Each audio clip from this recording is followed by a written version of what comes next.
Hello, everyone. My name is Dale Danker. I'm the president of TW Local 514, and I'm here with. Hi, I'm Marla Johnson. I'm the vice president here at TW 514 here in Tulsa.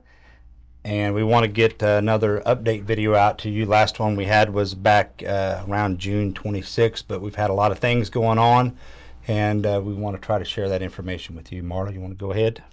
Yeah, so I want to talk a little bit about the two arbitration answers that we had. I know a lot of you feel like we didn't really get a win out of either one of those, but we did get a little bit of a win, not complete win like we would have hoped for. But in the holiday arbitration case that was heard by Dana Edward Eischen, he determined that American Airlines violated Article 22 and that going forward, as the correct interpretation of Article 22, all the people on a FMLA leave, a military leave, will be paid their holidays. On the job injury? On the job injury as well. So that was a positive win. They are not going to retro that back. I do have a couple of grievances that were filed at the time that someone was out on FMLA leave, and I am still going to argue those since those people did actually file the grievance at the time that they were harmed. Also, on the policy of attendance, it's kind of everyone thinks that the union went in to get a no point policy, and that was not the goal of the international. What we went in for was to make it more reasonable. So we did win a few things as far as the double jeopardy points. When you call in on a holiday weekend or Super Bowl Sunday and you call in on Monday, you are not going to they cannot double penalize you for that one absence. Also, in the answer, which I have right here, this is both of them. They're quite lengthy. If you'd like to read them, you could go to our website. We have them on there. But in the answer, the arbitrator, and this arbitrator was Bonnie Cyber Weinstock, she states that our LTAs should have the ability to assess whether it was a legitimate illness or bona fide, let's do that, bona fide illness, and they should be able to determine whether a point is assessed. So that's still not happening. And from what I'm hearing from the LTAs, the company, the upper management, is telling them everyone will get a point for every occurrence, no matter if it is bona fide or not. I disagree with this. If you have been escorted off property in an ambulance, and then you return to work and you get a point assessed, and then you get upgraded to a level 3 on your attendance, we need a grievance filed, because I'm going to argue that at the GRB. That is a little excessive and that is not reasonable, and I don't believe that is the interpretation of this answer. So we did get a little bit. There is still the company has to rewrite their policy. They do not have a deadline to rewrite that policy, so I do not know when we'll be getting that. But there is a little goodness in here, but we're going to have to fight the company all the way to make it what I believe the arbitrator meant for it to be. Also, Can I add yeah, something there to that? So, is it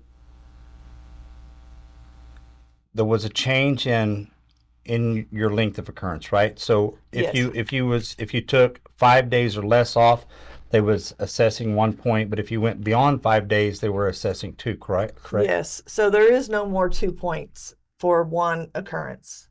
So that will, no matter how long the illness is. For instance, in the answer of the arbitrator, our attorney made the statement of when she had COVID and she was out for 2 weeks. It was a bona fide illness, and it was a 2-week illness. Why would you be disciplined with 2 points for a bona fide illness that lasted longer than 5 days? So that will no longer happen. So Marla and I, with some of the officers, were on a lengthy phone call with the principals, Sean Ryan with the IM, and Raleigh Reeves, our TW M&R rep, held a conference call, and It was lengthy. There's about 75 union guys and folks on it.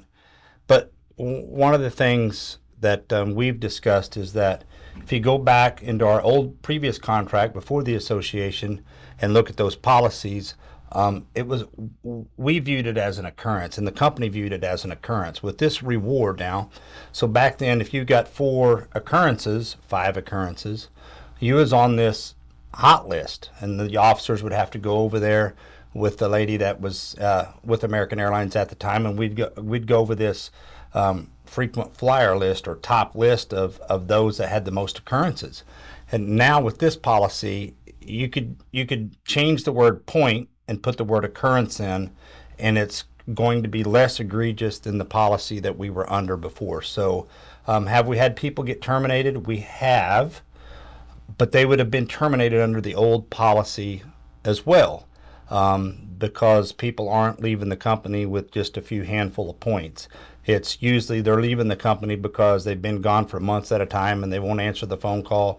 They won't. Marla's had to get on people like, hey, I got a chance to keep you from getting terminated, but you got to substantiate your illness and bring me some documentation, some legitimate documentation from a doctor, you under hospital care, something. So just keep in mind, we all are going to get sick. We all have sick time hopefully built up. Some of us do, some of us don't. But if you're legitimately sick, please make sure that your provider provides you with something that we can use to protect you. Correct. I don't know where I probably just derailed you from everything else you were saying, but no. So that was I just wanted to touch briefly on those. If you have any questions, please feel free to call me or anyone on the board for that matter. Dell and I also will be attending the GRB at the end of the month. We have a few terminations again. So it seems like every time I go to the GRB, I have a few terminations that I have to take to argue. I just want everyone to be aware. The company knows they're either being told by other members or they're seeing it on the news. When you have an activity outside of work that causes you to be arrested or maybe have a warrant out for your arrest, they can and they will hold you out of service and do an investigation. So it's not just out work behavior, it is also outside of work behavior. And, be mindful of your words, because there are words out there that do offend other people that can get you terminated. So just be mindful of what you're saying, and maybe you think something, don't let it come out of your mouth. We are always here to represent you and always here to fight for your job, and we will do the best we can on that as well. Good. Yep. All right. Next thing we have is a postcard. I'm going to hold up what it's going to kind of look like. Now, I don't know if I'm watching the video monitor up there. So this postcard that Jay Potter, Jason Best, and Terry Buck worked on. It's got a front and a back. What you see here is it's got a QR code. It's a survey, so we got to start getting ready for the next round of negotiations. So as in the past, the union officers, the local always worked to get a survey out to the membership. So we need to know what you're passionate about is good in the book, what you want to expand on, or the bad things and what you'd like to see corrected. So this postcard, we're having our print shop that we use, our union print shop, it's getting these printed up.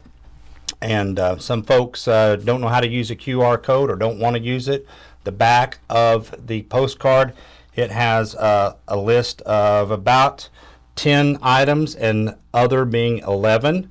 If you would mark those, look for this in the mail at the end of this month or the beginning of September.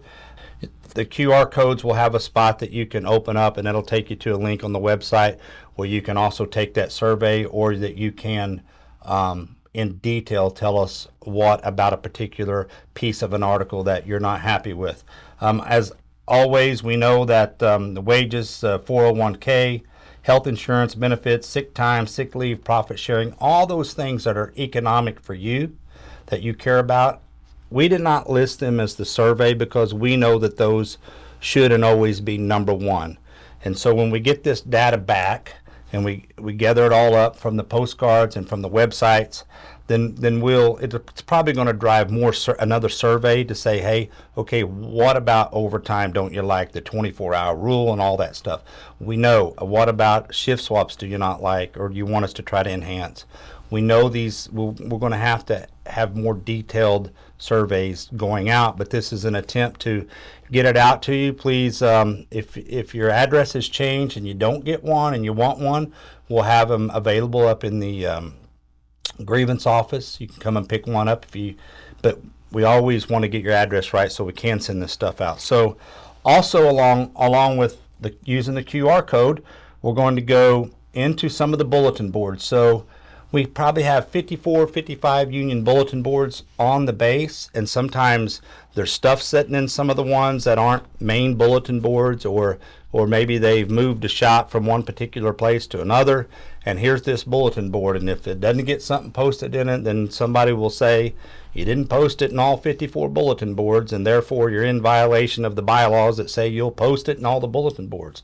Well, we've got to grow a little bit into technology, so the board has discussed it.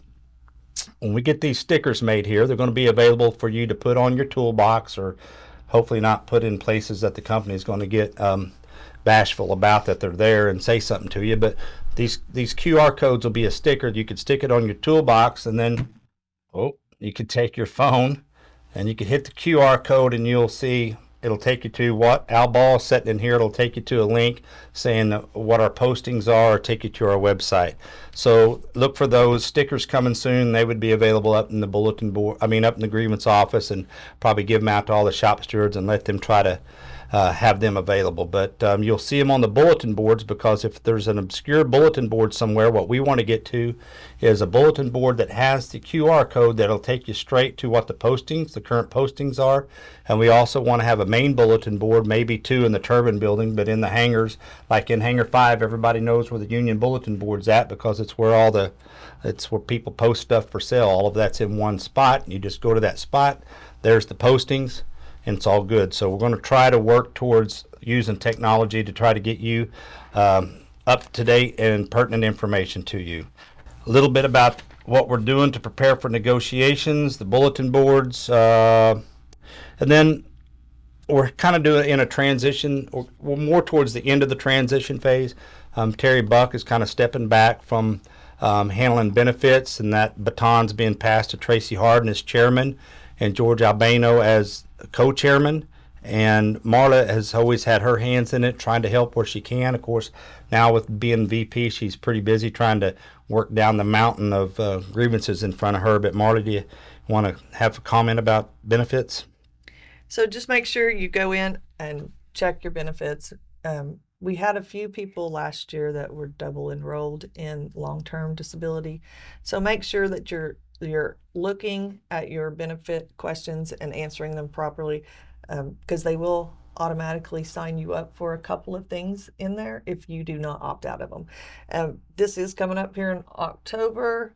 So I have a meeting that I'm going to with Terry, Tracy, and George in Charleston the first week of September, and they should give us a little bit of information on costs, increases probably, and just some of the benefits of our local benefits and the company benefits. So I'll have more for that later. Also, November, you have your vacation picks coming up. Start thinking about that now. Start thinking about what you can hold for your seniority, how many days you want, what you want your block weeks to be. I believe it's still going to be electronic. And speaking about electronic, I will be in Dallas tomorrow at a bid demonstration demo. So hopefully that will be coming soon to where we could be bidding online. I think that might help the process a little, make it a little easier and a little more helpful for everybody. So it makes me think of all the trips and places we have to go. Marla, myself, George Albano, and Don McCormick, we're going to go to an all divisions president's meeting. Last year it was in San Diego. I was able to take all the officers that could go. But this year they culled it down and said, hey, we're only going to allow you to take the president and 3 people. So the officers that have been previously said, hey, why don't you take some of the newer guys and let them go commingle and start meeting some of the other union people that are there. So not really excited about Atlanta in the summertime, but I think they got air conditioning, so we'll go and make the best of it. But then September, I got an IEC meeting to go to. It's where I go as an international VP, off to listen to the international business and approve that. And then we get on down into October. I'm going to sit down with Raleigh Reeves and Gary Scheibel, and we're going to start talking about all the things that we feel like that we need to address in the contract. So those are some things upcoming that we have, and it felt like as you was talking. I want to talk about membership meeting. Yep. So we do have a membership meeting Monday, the 28th. So we tried the Thursday meeting. It really interfered with my GRB schedule. So for the rest of the year, we're going to go back to the scheduled meetings on Monday. Every meeting will be the last Monday of the month, except for those holiday months where we have the joint meetings, and they are marked on the calendar. So we will go back to the calendar dates for the membership meetings for the rest of the year. Next year, to accommodate everybody, we are going to attempt to have Monday meetings in the months that I have my GRB, which are all the even months, be February, April, June, August, so forth. So, but those will be marked on the new calendar in 2024. So you will know on your calendar when the meeting is, and there will be less confusion, and hopefully we'll have more participation. So the participation did not change with the 30 meeting. It was pretty much even on both the Monday and the Thursday meeting. So we think if maybe we do a Monday and a Thursday and just alternate months, that will give the opportunity for everybody to attend a meeting at least every other month. Thank you, Marla. So Marla and I also, we put it in the last digest that comes out every week. We try to put what we've worked on the previous week, or during that week. Marla and I have sat down with all the officers except for I think 2, maybe 3 now. And what we do with them is we want to just review, kind of go over kind of a broad overlook of the grievances that's in their bucket to work on. And I've been asking them all to come up with 2 or 3 goals that we can work towards. And almost everybody says, hey, I wish I was more organized on the computer and knew how to use the computer better. So we continue to work on those skills. I need those skills as well. And we all want to work our grievances down, and we all want to do base walks and get out there and spend more time on the floor, which is very difficult to do, unfortunately. But then today, for instance, we got back to having staff meetings to where Marla and I, with our IT guy Al Ball, with Deanne and Terry and Jana, we come together and we talk about all the things in this office that are problems that come up, or duplicity work. We're trying to streamline things, use technology to our advantage. So we've got a lot of things going on, but we hopefully that we can see you in a membership meeting or out on the floor sometime soon. Marla? Yeah. Y'all have a good week. Thank you.